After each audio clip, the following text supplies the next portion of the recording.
일단 저는 항상 제 그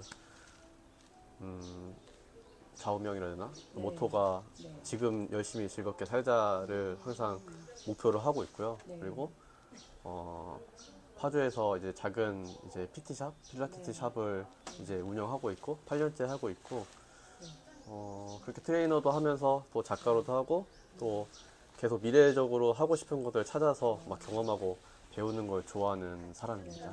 네. 원래 책을 이제 사실 사업을 유지하기 위해서 방법을 찾기 위해서 책을 읽었다가 네.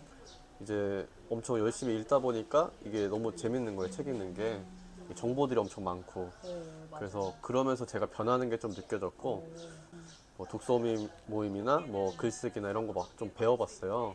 근데 거기 있는 또 분들이 이 휘트니스 분이랑 완전 다른 또 작가님이랑도 이야기를 나누다 보니까 너무 멋있는 거 아까도 말씀드렸지만 네, 이런 또 직업이 있구나. 네. 또 책을 보고 자극을 받아가지고 빠르게 실패하기. 그래서 빨리 실패하자. 일단 하나 내고 보자 해서 그 제가 가장 빠르게 할 수 있는 게 트레이너 관련된 일이니까 그래서 초보 트레이너가 알면 좋은 30까지.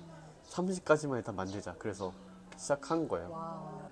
어렵다고 생각하고 있잖아요. 네. 그러니까 그것 자체 생각하는 시간 자체가 너무 아깝고 굳이 이제 세상은 너무 할 수 있는 것도 많다.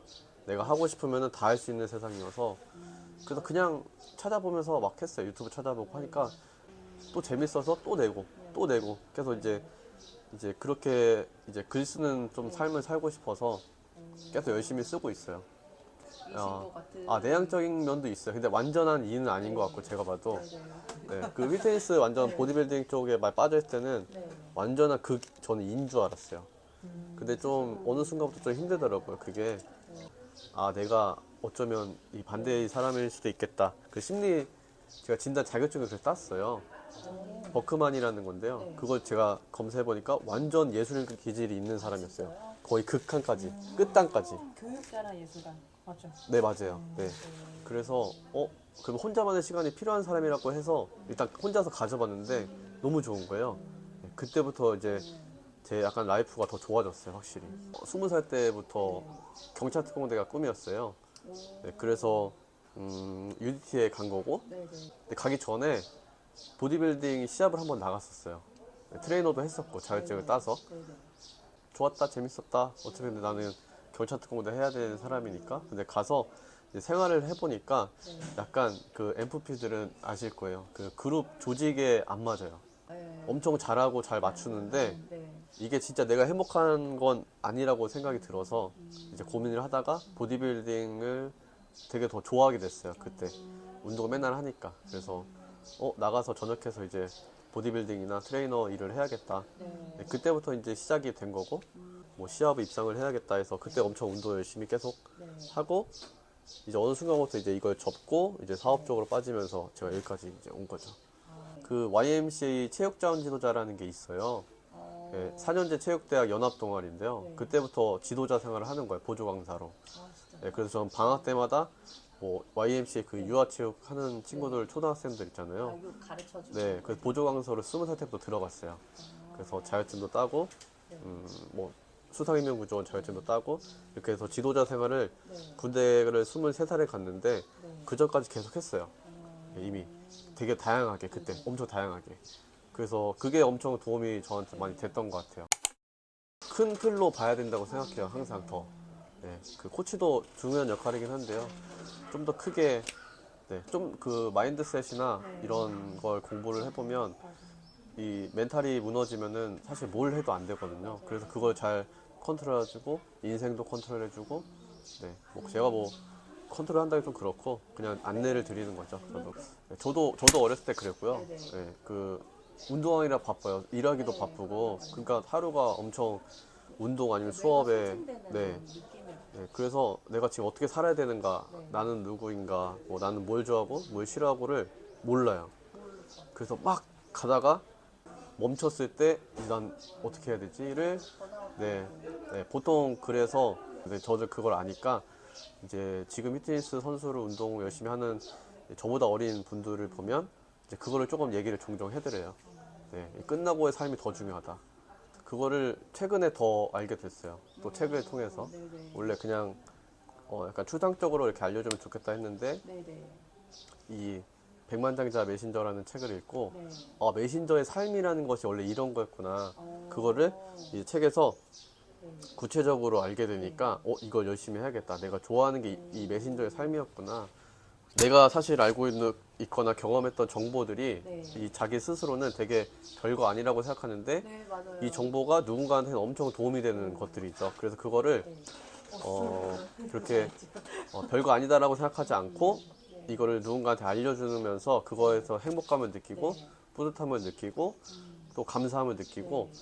거기에서 이제 뭐 수익적으로도 만들 수도 있고 근데 수익을 만들어서 끝나는 게 아니라 네. 또 공부를 하고 있어야 돼요.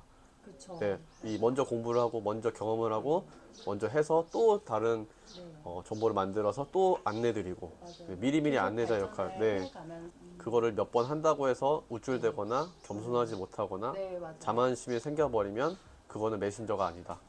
네, 고마움과 감사함을 항상 갖고 있어야 된다. 그래서 저는 그거를 항상 가지려고 노력하고 있어요. 네.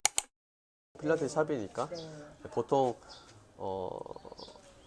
교화점이 제일 넓어요. 한 70평 정도 되고요. 나머지는 40평 혹은 30평 정도 그 사이입니다. 원래 40평 정도가 딱 적당하다라고 해요. 네, 근데 이제 거기에서 이제 대표님의 어떤 철학에 따라서 조금 다른 거죠. 제 생각은 이제는 당신은 무슨 트레이닝을 할 것인가부터 시작해야 돼요. 예를 들어서 어떤 샵은 기구가 하나도 없어도 돼요. 그냥 맨발로 트레이닝 해도 되거든요. 왜냐면 그 트레이닝이 그 대표님의 가치관이고 철학이니까. 네, 인간은 맨발로 움직여야 되고 발가락을 사용해야 되고 중간을 이용해서. 맞아요. 네, 촉감을 이용해야 된다. 이런 철학이 있으면 그걸로 가시는 거죠. 그러면 원래 생각했던 기구가 필요 없는 거죠. 근데 반대로 그게 저렴해 보여서 내가 그걸 해야겠다고 하면 안 돼요. 결국에는 사라져요. 네, 그러면 그 철학이 이미 없는 분들은 이게 이제 휘둘려요. 내가 이거 없어서 어떤 회원님이 왜 여긴 렉도 없어요 하면은 렉 하나 넣고 또 여기 왜 이게 없어요? 그럼 또 나야 이렇게 되면은 되게 이제 안 맞아요. 이제 포인트가 너무 많은 필라테스와 너무 많은 PT샵이 많기 때문에 그렇게 오픈해버리면 지금 원래 갖고 있는 원래 그냥 이미 세팅 다 되어 있는 그런 센터랑 똑같은 거라서 그렇게 하면 진짜 쉽지 않아요. 진짜 차별화도 없고. 네, 예를 들어서 40평은 한 1억 5천 정도 진짜 비싸게 하면 2억까지도 들 수도 있어요. 뭐 물론 그 샵을 보통 뭐 기구 넣고 뭐 인테리어도 하고 근데 저렴하게 하면은 또 뭐 엄청 할 수도 있겠지만 보통은 한 1억 5천 정도를 잡아야 된다고 생각하거든요. 여유점까지. 근데 그러면 이제 쉽지가 않아요. 오래 살아남기가 어려워요. 왜냐면 또 변해야 돼요. 맞아요. 네, 그래서 애초부터 자기가 어떤 트레이닝을 하는지 어떤 철학을 갖고 있는지부터 나는 무엇을 좋아하고 무엇을 싫어하는 이것이 기본 세팅이 되어 있어야 돼요. 그래서 컨설팅 같은 거 할 때도 저는 컨설팅을 뭐 기구는 이걸 사셔야 되고 이거는 필요 없다고 생각해요. 이미 다 나와 있어요. 이제는 가격도 이제 나와 있어요. 네, 네. 태도가 중요한 거고 너는 어떤 트레이닝을 해? 어떤 걸 전달하고 싶어 했을 때 진짜 바로 얘기할 수 있어야 돼요. 그것이 되지 않으면 운영하면 안 돼요. 사라져요. 요거부터 시작을 무조건 해야 되고요. 이거를 계속 공부해야 돼요. 이제 이거 한번 세팅해서 끝난 게 아니라 사실 이것만 계속 공부해야 돼요. 그러면 뭐 이 결정할 것들이 엄청 빨라져요. 예를 들어서 나는 아까 전에 맨발로 하는 샵을 할 거고 그게 철학이 맞다. 그러면 어떤 누가 야 그래도 이거 렉은 필요해. 너 아니야 난 필요 없어. 바로 결정할 수 있어요. 그게 엄청 빨라요. 이게 이 사업적으로 엄청 흔들리는 케이스가 망가지는 케이스가 자꾸 휘둘리거나 아니면 그 선택을 엄청 계속 밀려요. 선택들을 차라리 빨리 해서 이걸 실패하더라도 여기서 얻은 경험으로 다시 가면 되는데 고민만 하다가 끝나요.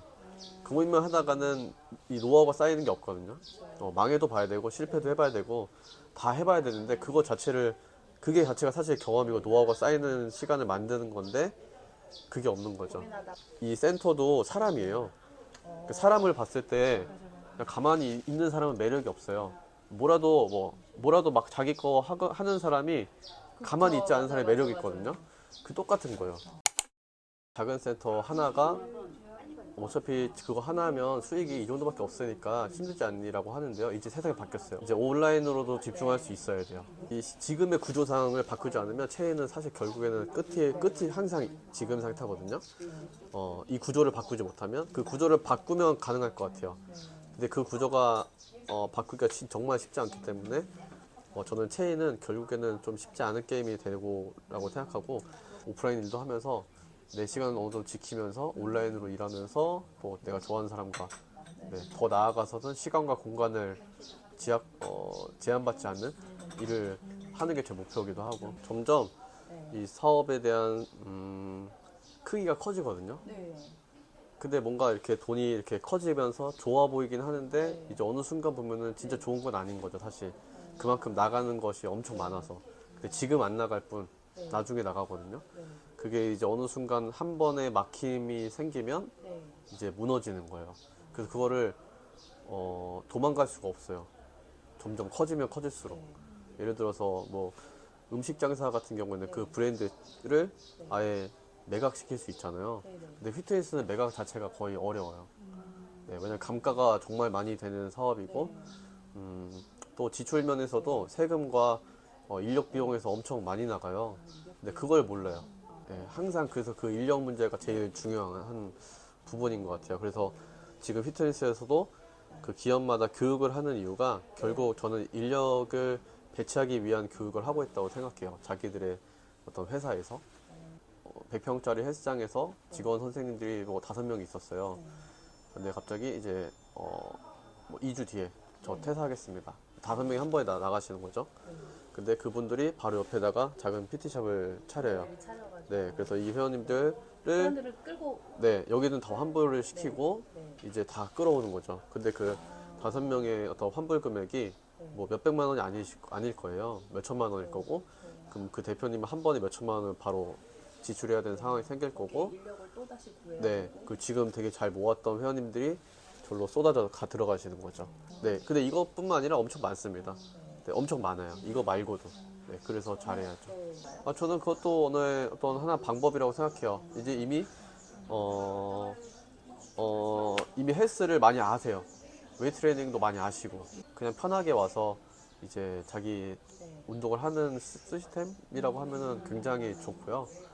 또 본인이 프로그램을 짜가지고 네네네. 할 수 있다. 네, 그것도 저는 좋은 어떤 센터이지 않을까. 그러니까 사실 그러니까 회원님들 입장에서 갈 곳이 많아진다는 건 저는 되게 좋다고 생각하거든요. 선택지가 네, 선택지가 많아지니까. 내가 이번 달은 좀, 그래도 좀 운동 욕구가 떨어져서 레슨을 받아야겠다. 레슨 받고, 받았으니까 이제 혼자서 또 한두 달은 저희 무인 헬스장 가서 또 해보고, 저는 그게 오히려 좋다고 생각해요. 네, 이거는 좀 더 또 깊이 들어가면은 또 여러 가지가 있어요. 예를 들어서 이 하나의 인간이라고 하면은 엄청 삶이 바빠요. 그러니까 생각 자체를 하면 안 되는 사람인 거예요. 이미 생각을 너무 과하게 해서. 그런 분들은 그냥 한 곳에서 누군가 도와줘서 꾸준히 할 수 있게끔 그 동력을 줘야 되는 상태인 거고요. 근데 여유가 있고 창의적인 사람이고 그런 것이 자기 인생에 필요한 사람이라면 저는 왔다 갔다 해야 된다고 생각해요.